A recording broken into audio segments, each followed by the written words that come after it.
Pablo Escobar, hombre de clase baja, feíto, bajito, gordito y, aparte, criminal. Afirmación de Virginia Vallejo. Aquí la historia. Bienvenidos. Amante de Pablo Escobar, rompe su silencio 30 años después de la muerte del narcotraficante. Pablo se convirtió en mi enemigo. Además de su esposa, la única relación del capo que se hizo pública fue con la presentadora Virginia Vallejo. Yo me enamoro de él porque él se enamora primero de mí. Si Pablo no se hubiera enamorado de mí, obviamente yo no hubiera tenido una relación con un hombre de clase baja, feíto, bajito, gordito y aparte, criminal. Así describió Virginia Vallejo su relación con Pablo Escobar. La mujer es distinguida en la actualidad como una de las personas que más conoció al capo, además de su esposa Victoria Eugenia Henao. Desde el 2010, la expresentadora recibe asilo político y reside en Miami. Ella fue una de las personas que se ofreció a testificar ante la justicia estadounidense contra los jefes del cártel de Cali y de Medellín, todo esto después de empaparse del mundo de Escobar entre los años de 1983 y 1987, cuando era su amante. La historia de la periodista vallecaucana con el narcotraficante ha sido inspiración para múltiples producciones cinematográficas, como la película Love and Pablo, en la cual Penélope Cruz interpretó a la periodista, o de la exitosa serie de Netflix, Narcos, en donde representan a Vallejo con Valeria Vélez, una reportera colombiana que mantiene una relación sentimental con el capo. A pesar de estos retazos de lo vivido, la historia plena de ambos quedó plasmada en su libro Amando a Pablo, odiando a Escobar, publicado en 2007. 30 años después del fallecimiento del narcotraficante que ocurrió el 2 de diciembre de 1993. Vallejo vuelve a hablar del tema en una entrevista para el medio COPE en el programa La Noche de Adolfo Arjona. Allí la periodista destacó que su historia fue usada para hacer todo tipo de productos. Gracias a eso se han llenado los bolsillos los canales de televisión, sobre todo en Colombia y Suramérica. Casi todos lo han endiosado para convertirlo en leyenda, criticó al respecto. En el transcurso de la entrevista, Virginia explicó cómo se desarrolló su relación con Escobar y la forma en la que terminó, contando que lo llegó a amar y a odiar, en ambos extremos. Lo amaba tanto que, si llegaba el ejército o la policía secreta, el DAS, a agarrar a Pablo para extraditarlo, pensaba que podía matarlo antes de verlos hacer eso, narró. Sin embargo, también señaló que terminó por considerarlo su enemigo, aceptando, en medio de sus respuestas, que fue por esta razón por la que empezó a cooperar con las autoridades extranjeras antidrogas como la Interpol. Según explicó, tiempo después de terminar su relación con Escobar en 1987 y de irse a Alemania a estudiar periodismo económico becada, el narco la separó del amor de su vida, un conde alemán. Por eso empecé a cooperar con las agencias antidrogas contra él y contra sus enemigos, dijo. Yo era la estrella número 1 de Colombia y Pablo Escobar era un hombre desconocido. Virginia contó el momento cuando conoció a Pablo Escobar, siendo ella una mujer de la alta sociedad y una de las periodistas más reputadas de Colombia. De acuerdo con lo narrado, se vieron por primera vez en el 82. Cuando Vallejo estaba en la cima de su carrera como uno de los rostros más conocidos del país por presentar el noticiero 24 horas. Yo era la estrella número 1 de Colombia en esa época y una niña de alta sociedad. Pablo Escobar era un hombre desconocido, de clase popular, indicó. Ambos tenían 32 años y ella estaba comprometida con Aníbal Turbay Ayala, sobrino del entonces presidente, Julio César Turbay, a quien describe como el hombre más guapo. Fue la invitación a una fiesta en la Hacienda Nápoles en la que asistieron más de 200 invitados la que puso Escobar en su mapa.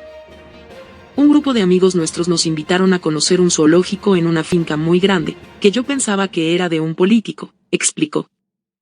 Virginia reitera en varias oportunidades de la entrevista que, apenas lo conoció, no tenía idea que se dedicaba a vender cocaína.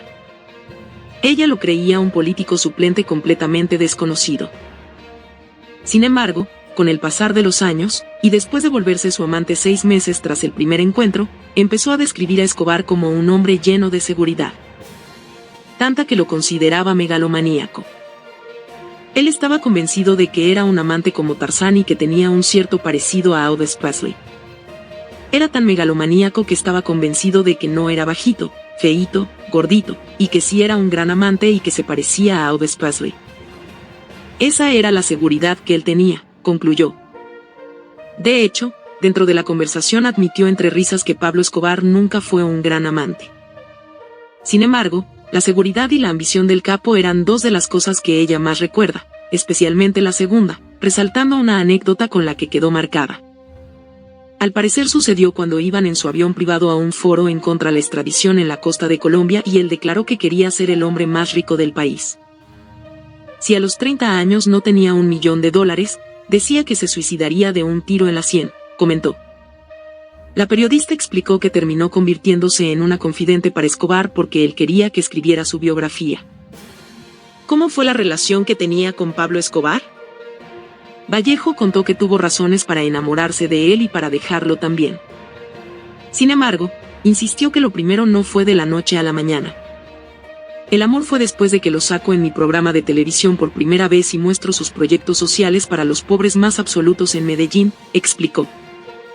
Entre las principales justificaciones para juntarse con el político antioqueño y dejar su racha amorosa en la clase más privilegiada de la Colombia de los 70.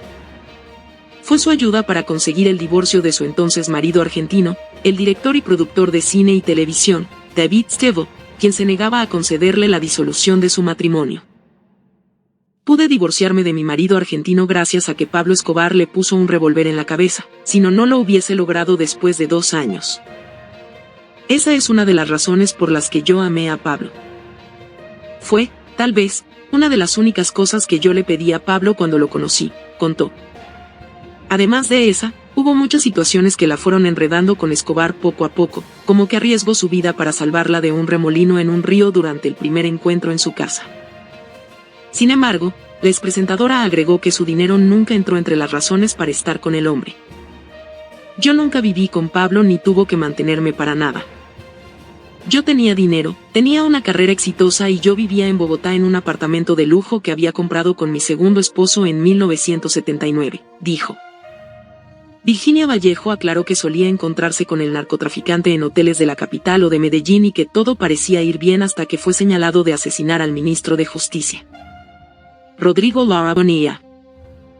A partir de ese momento, sus encuentros pasaron de lugares lujosos a pequeñas casitas en donde se escondía. Él mandó por mí con un secreto impresionante, con unos pilotos de confianza. Nos reunimos en una casita, paso con él 2 o 4 días y regreso a mi mundo en Bogotá, comentó en la entrevista en El Medio Español. Vallejo dijo que fue en septiembre del 87 cuando terminó por dejarlo definitivamente. Después de idas y venidas y a pesar de los ruegos del capo, salió del país. Finalmente, en julio del 2006, el Departamento de Justicia de Estados Unidos extrajo a la periodista en un avión especial de la DEA con el fin de asegurar su testimonio en varios casos de alto perfil. En la actualidad, la vallecaucana vive en Estados Unidos. Por temas de seguridad tuvo que trasladarse al país norteamericano y se sostuvo con sus ahorros hasta que publicó su libro, Amando a Pablo, Odiando a Escobar, en el que termina de relatar sus experiencias con el conocido narcotraficante. 57 FM Videos.